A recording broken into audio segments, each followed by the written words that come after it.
Hey guys.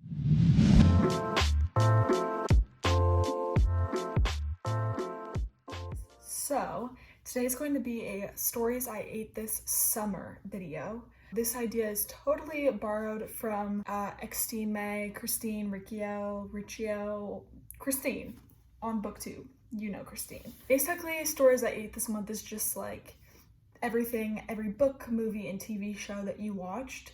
And usually it's like a monthly thing, but I'm gonna do all the books that I read over June through August. I originally filmed this including TV shows and movies, but I think I'm just gonna talk about books that I read this month. If you guys wanna see the movies and TV shows that I watched, let me know. There's just too much to cover in a short span of time. We're just gonna focus on books today. But yeah, the first book I read was White Fragility. This book honestly is such an important book. I think about this all the time. There are so many circumstances where a real life situation has come up or something is talked about in the news or by other people, or I hear my friends talking. Something related is in this book. I think it's a very necessary book for all white people to read. It just really shifts your viewpoint and it makes you think about racism, the way we view racism, so differently. And I think that you just have to learn how to understand it in the right way and make sure that your viewpoint is accurate objectively to history and people's experiences and not just your own subjective opinions. And I think this really helps you be mindful and take a step back and think like, wait a minute, this isn't about me. Am I handling this the right way? Do I need to change anything that I'm doing? How can I be a better person? How can I deal with racism? How can I make a difference? I think that this book helps with all of that. The next book I read was Tuesdays with Morrie. Both White Fragility and Tuesdays with Morrie, me and my brother read together and then discussed. I have read this book before. I read it senior year of high school. Here's my view. I don't know how to describe it because I love everything that this book stands for. I think the ideas behind it, the message it's trying to send is how everybody should live their life. It's my philosophy of how I want to live my life. But for some reason, the book itself, I'm not as big of a fan of. I don't really enjoy reading it. Like, it doesn't make any sense because I love what it's trying to say and I love everything about its message. As like a big reader, a big like literature person, I think this message could have been done in a really poetic, symbolic way, maybe with fictional characters where you follow somebody's journey and they make all these realizations. And I think if it had been in that structure with very poetic phrasing, a fictional story, a character arc, it would be my favorite book. But the structure of this book is like he talks to someone and he tells him. It's kind of just like stating the facts, like this is what I believe, this is what I learned, blah blah blah. And I think it could have been a lot more beautiful, a lot stronger of a message if it was poetic and fictional. For that reason, I think I give it a 3.5 out of 5 because it would be a 5 out of 5 if it was done in the way I just mentioned. And I'm sure that it reaches a lot more people because it's very simple in nonfiction. It reaches a lot of like non-readers, but just my personal opinion. Okay, the next book I borrowed, so I don't have a physical copy of it, but it is Normal People by Sally Rooney. Honestly, I read this book very quickly. It's a very easy read. You could easily read it in one sitting. I personally didn't enjoy it as much as I thought I would, basically because it was hyped up a lot. I understand, I think it has a really beautiful point of how two people can kind of follow each other throughout their lives, even if they're not meant to end up together, and they can still completely shape someone else. Like if they hadn't been in each other's lives, they would have been completely different people. For me personally, I found it hard to relate to the characters because they just don't say how they feel ever, and it's so frustrating. It's very like, he walked, he thought, he talked. It's just very, very simple, and I don't know how to describe it. I guess the characters didn't stick out to me. They're just kind of boring. Their relationship is kind of boring because they don't ever do anything. It just felt very off to me. I don't really know how to describe it. Just like the vibes it was creating, I didn't enjoy. I think it's just because that's not how I would ever personally be in a relationship. I think a lot of people are that way, and a lot of people probably identified with it. For that reason, I really love the message it was trying to send, but I personally just didn't enjoy it as much. Even though I read it very quickly, I think I would give it a 3 out of 5 stars. The next book I also borrowed, so I don't have a copy, but it is Beneath a Scarlet Sky by Mark T. Sullivan. Honestly, I really didn't enjoy this book. I thought I did as I was reading it, but I kind of grew bored very quickly. It's very simplistic writing. Again, I think it would be good for a non-reader because it has like an action-packed story, but the writing is very simple. It didn't really have any strong characters. Like, obviously you love Pino, who you follow throughout the whole book, but other than that, there weren't any like characters you could really attach to and love. Didn't really stick with me. I think I would give it a 2 out of 5. I'm sporadically taking these books from my bookshelf, so if you see the background and a book has just disappeared, that is why. Next, I read Ghosts of the Shadow Market. This book honestly saved my reading slump because I read Tuesdays with Morrie, Normal People, Beneath the Scarlet Sky. I didn't really enjoy any of them. Like, I did, but they didn't really strike a chord with me. Like, they weren't like, yes, this was phenomenal. This brought me back. I hadn't read a Cassandra Clare book in a while. That's a lie. I read Lord of Shadows in January. I kind of just was like trying to get away from fantasy because I had read like pretty much all of Cassie's books like every single year. That was the main thing I read. And so I was like, all right, let's take a break from fantasy. Let's try to read some like nonfiction, some realistic fiction. No, I just needed to go back to what I love. I loved being back with Jem and Tessa. I loved getting a first look into Chain of Gold. I feel like because I read this, my understanding of Matthew and Anna in Chain of Gold is so different because I know so much more about their backstories. If you're going to read Chain of Gold, I really recommend you read this first. Just like Tales from Shadowhunter Academy, you kind of have to read that before you read the rest of the Dark Artifices series. I feel like you just have to. It just makes it so much more enjoyable because you learn things that are set up in the next book, and then it just makes it so much better once you get to that or once you find something. I also love that you get to see Tessa and Jem's child. Jem and Tessa have children. Yeah, this book brought me back and then set me up for Chain of Gold, baby, which we'll get to in a minute. So 5 out of 5 stars for sure.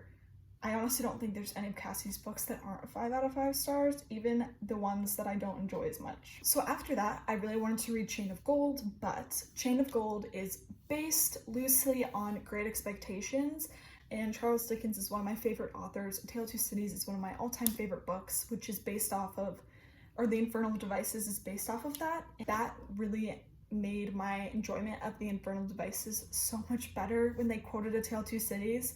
So I read Great Expectations before Chain of Gold. As you can see, lots of sticky notes. Honestly, one of my all-time favorite books. I just love Dickens' poetry. Like, he writes so poetically. I love it. It's about England, but it's very American dreamy. It's very like Great Gatsby-ish, as like a commentary about class. Real love, real friendships, people, connections are so much more important than your social class, your job, your money, your wealth, your clothes, all of that. That's basically what I took away from this book. I think that's a beautiful message. It sounds very simple, but I don't think the majority of our society follows that message. It just made me feel a lot of emotions, a lot of beautiful, beautiful quotes. If you have read Chain of Gold, then you will know that Grace Blackthorne and Tatiana Blackthorne are based on Estella and Miss Havisham in Great Expectations. And then I'm gonna assume that Pip is kind of like James. Beautiful writing, beautiful themes, quotes that like still touch me to this day and make me emotional. Great, phenomenal book. Easily a 5 out of 5. Okay, everyone hold your breath. This book destroyed me. I think my opinion is a little bit different than everyone. I mean, look at my quote. Look at that. I'm an annotator, guys. I can't control it. This book is honestly my favorite Cassandra Clare book ever written. I feel like that is not the same opinion as everybody else. I know people really enjoyed it, but they always have like one higher up or other ones higher. No, I loved this book so much. because the Infernal Devices is my favorite series. Honestly, if anything's going to be higher than this, it's going to be the Infernal Devices. And this is pretty much the same thing. It takes place in Edwardian London. My favorite characters in like literary history, it's their children. So how could I not love that? Honestly, these are my favorite characters of all time. Cordelia, Lucy, Matthew, James, honestly, all of them. Even Grace, I love her as a villain. Anna, I love Anna. And I felt that way about all of Cassie's books. Like, I love all of her characters, but this one, it's like every single person. And this one, I love that we have like a little group of friends who we love. And I just feel so strongly connected to all of them. I just have to say one thing, because I've watched a lot of reviews about this book. The one thing that I don't think anybody talks about is Lucy. I love Lucy. She's such a strong character. She's one of my favorite characters, and people don't really mention her that much. Obviously, I love Cordelia, and I feel like everyone loves Cordelia, but like, let's give Lucy some attention, y'all. She's such an ENFP. She's such a badass, like, I'm gonna do what I want. She has such like a wild, carefree kind of spirit. I love that. She's just very full of life. I love that she's a writer. And honestly, I kind of ship her with Matthew, and nobody else does. I know that she's going to be with, what's his face? Guys, I haven't read this book in months. The Ghost. You know, the Ghost. It's Jesse Blackthorn. God, I'm so mad at myself for not knowing that. I know she's gonna be with him, but I want her to be with Matthew, because there's that scene where she notices Matthew's like alcoholism. She's the only one who picks up on it. She's the only one who says anything to him. James doesn't even say anything to him, which I'm like, what the fuck, James? You're not a very good friend. But he's being controlled by Grace, so it's fine. We forgive him. There's that scene where it's like she's gonna be real with him, and that kind of gives me soulmate vibes. Like, she's not gonna step down. She's gonna say what's gonna help him, even if it hurts him. And there's a scene that almost feels romantic. We all know that Matthew has like loved Lucy, but you kind of get the vibe that he's about to move on, and now he loves Cordelia, and that she's gonna be with the Ghost. What is his name? It's Jesse. I don't remember. I could talk about this for hours. It probably should have its own book talk. I want to give this a 6 out of 5. If I could, I would. But it's a 5 out of 5 because I don't do that. Oh boy. Okay, the next book I read was A Court of Thorns and Roses by Sarah J. Maas. As you can tell by my notes, I was not impressed with the beginning. The first half, I found it very slow. I didn't really love Tamlin. Like, there were moments where I was like, okay, I can get behind this, but I didn't feel like the romance was super strong. And I was like, I don't know if I can enjoy this book. And then the ending happened. The ending was so climactic, so good. Everything that happened under the mountain was phenomenal. I highlighted all the scenes with Rhys. Just all the like tasks she's put on, and the very end, if you know what I'm saying, that tugged at my heartstrings, man. I give this a 4.5 out of 5. And then this came along. I filmed a video right when I finished this book. I might include it in this, we'll see. So if I do include it, cut to that now. I cannot process. I started crying. There's too many emotions, the despair. No, this can't be happening right now. It's just, it makes me want to cry. And wow. Everything after that was just too much. I need to calm down. It's so good. All right, and we're back. Again, lots of sticky notes. I can't help myself. That's what I do when I enjoy a book. This is by far my favorite in the series. Just the romantic enemies to lovers build up is forever amazing. The ending, again, super climactic. The beginning was a little bit slow, just like I feel like all of Sarah J. Maas's books start out a little bit slow, but once you get like 50% of the way through, you can't put it down. I'm pretty sure I read the entire second half in like one sitting. I don't read a lot of new adult, so that was a change. Wow. Chapter 55, chapter 42. Yeah, 100% a 5 out of 5. And then lastly, I read A Court of Wings and Ruin. This book didn't hit the same. I watched a lot of reviews. I didn't see the same opinion as me, but I found myself really bored. Maybe it's just because I have problems and I can only enjoy like the buildup of a romance. Like the fact that she's already with Rhys kind of disappointed me. The ending, I just felt like it was too fake. Like, oh, they're gonna die, we can just bring them back. It doesn't really matter about the facts of the universe, they'll just come back. I feel like we never really set up the King of Hybern. He just kind of feels like he's the villain that we defeat. I feel like there needed to be a bigger setup, a bigger explanation, backstory. I really don't understand Jurian. Why we bring him back? Like, why is he there? What does he do? He's just evil. He's just a human. Like, why do we need him? I really liked the addition of Nesta and Elaine and their arcs. I really like that they become powerful and closer. I love her arc with her father. There were a lot of scenes that I enjoyed, but for the most part, it just didn't hit the same. A lot of the climactic scenes, it felt like it was trying to be climactic. It didn't feel like natural. But I still love the characters, love the world, love the series, so I give this a 3 out of 5. Alright, then the last book I read was Fahrenheit 451. This one, again, is annotated. So many sticky notes. Hi, me from the future editing, and I'm realizing I forgot to mention, I've already read this book. I read it freshman year of high school, 5 years ago. So yeah, this was a reread, not a new one. Just thought I'd mention that. This was by far my favorite book of all time. I read it with my family, so that was fun because I had someone to talk about it with. I think it's a book everyone should read.